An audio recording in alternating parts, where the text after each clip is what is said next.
Chapter 1 of The Naked Quaker, Witches and Wild Women.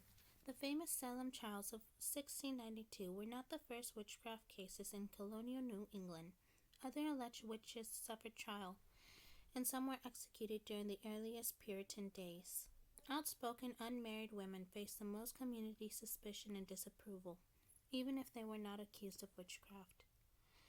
The old court reveals tantalizing details about women who simply did not fit the norms of the day. The three of those true stories take us back to the world of 17th century New England.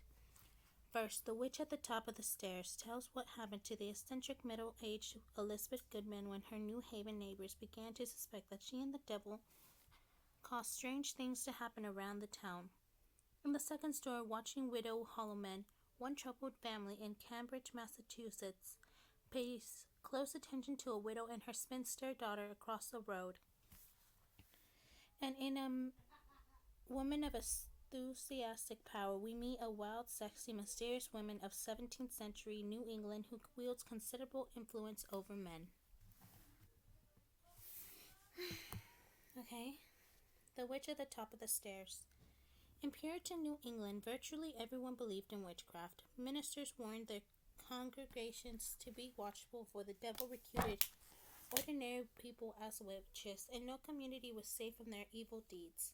When bad things happened, sudden deaths, strange illnesses, or crop failures, witchcraft seemed to be the likely explanation. Neighbors, friends, and family members might end up in court on trial for their lives. The most notorious New England witch trials occurred at Salem, Massachusetts in 1692, but other towns throughout the region experienced witchcraft scares. 40 years before the Salem crisis, a suspected witch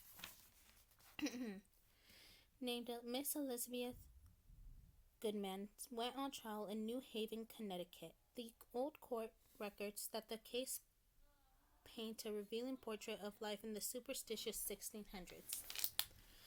Miss Goodman lived in the Deputy Governor Stephen Goodyear and his family in a large house overlooking the central town green. Perhaps she was a friend or a relative of his. She was undoubtedly a woman of high social rank. Judging from her substantial estate and the Miss before her name, in the 17th century, Miss was reserved for wives or widows of ministers and wealthy gentlemen, sometimes for unmarried women of property. Single women and widows, however, no matter how preposterous, could not live alone in the 17th century New England. The law required family governance, so Miss Goodman put her financial holdings into Stephen Goodyear's hands, and he granted her a room in the top of the stairs. From all accounts, Miss Goodwin was outspoken, opinionated, and relations with the Goodyears grew strained. With few friends and little work to occupy her time, Miss Goodwin took to wandering the New Haven streets, asking neighbors for beer and offending people with tactless or particular remarks. Misfortune seemed to follow visits by the eccentric Miss Goodman. Chickens dropped dead, people fell ill, and dreadful noises disturbed the night. Amid a crescendo of fearful rumors, New Haven minister preached a sermon about witches. He made no specific accusations, but he pointed out that the devil preyed on people of a discontented, famous spirit. Good wife Lamore, listening to congregation, thought immediately of Miss Goodman and reported her suspicions to the minister. Sooner or later, the authorities were bound to take action. Instead of waiting for the inevitable court summons, Miss Goodman decided to file her own preemptive complaint. She sued several New Haven residents for defamation, even Deputy Governor Goodyear and his wife, and declared that she would trounce them all. Governor Theophilus Eton convened a series of hearings in 1653, probably at his mansion house near Goodyear's, to learn whether the townspeople suspected Miss Goodman for a witch. Miss Godman. Most witnesses testified about petty matters, such as Miss Godman's uncanny knowledge of her neighbor's affair. How, for example, Miss Godman knew that Miss Archwater carried figs in her pocket or that she ate peas porridge for dinner. Miss Godman said that she smelled the figs and saw porridge dishes at Miss Atwater's kitchen. But Miss Atwater suspected a more sinister explanation. Other people, such as New Haven's minister, Mr. Hook, and his Indian servant Time, reported that Miss Godman always knew what happened at church meetings, even when she did not attend. Surely the devil, not a member of the church congregation, gave Miss Godman that information.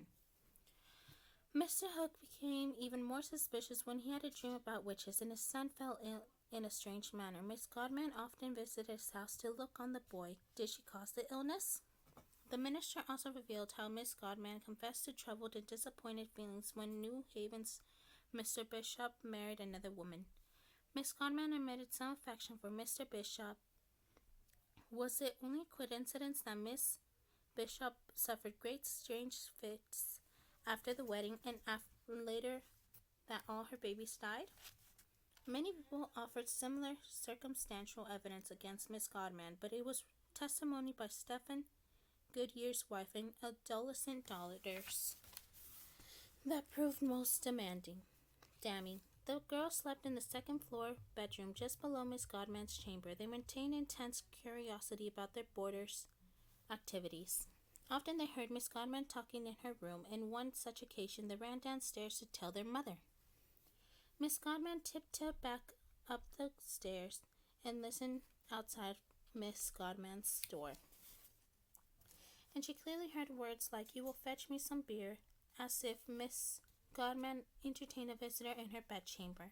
Then one hot day, when Miss Godman returned from a walk and retired to her room, the girls decided to spy on her. They climbed up the attic to a spot directly above Miss Godman's room, and they peered through the floorboards.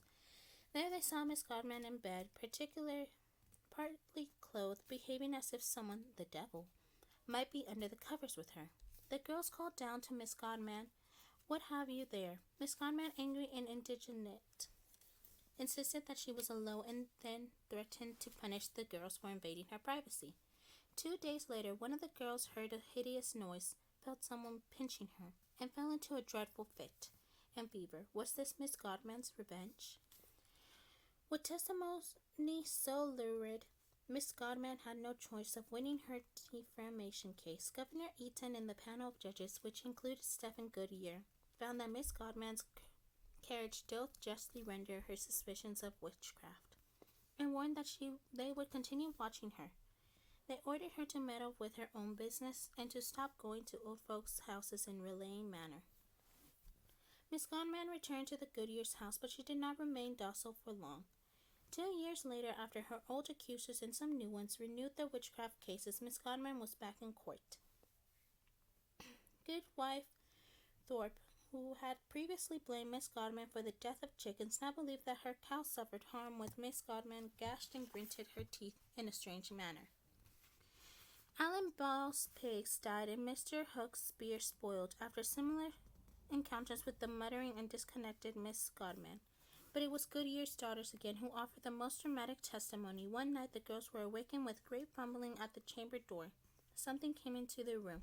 It came nearer the bed, and Hannah was afraid and called father, but he heard not, which made her more afraid. Then the intruder pulled in at the bed covers. The girls held on, and a tug-of-war ensued, which frightened them so that Hannah Goodyear called her father so loud as might be heard to the meeting house.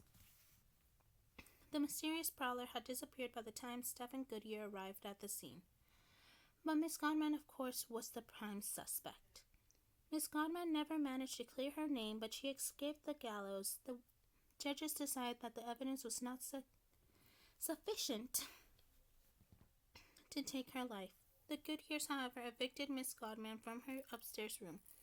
Despite community concern, she stayed in New Haven, and Thomas Johnson's family, apparently brave enough to risk associating them with a suspected witch, took her in. She faced no further witchcraft charges and spent the rest of her life, 5 or more years, in the Johnson household. Perhaps she simply learned to keep quiet and avoid offense, or maybe she finally found a family where an outspoken woman could feel at home. I really sucked at reading that part. Thank you, and goodbye.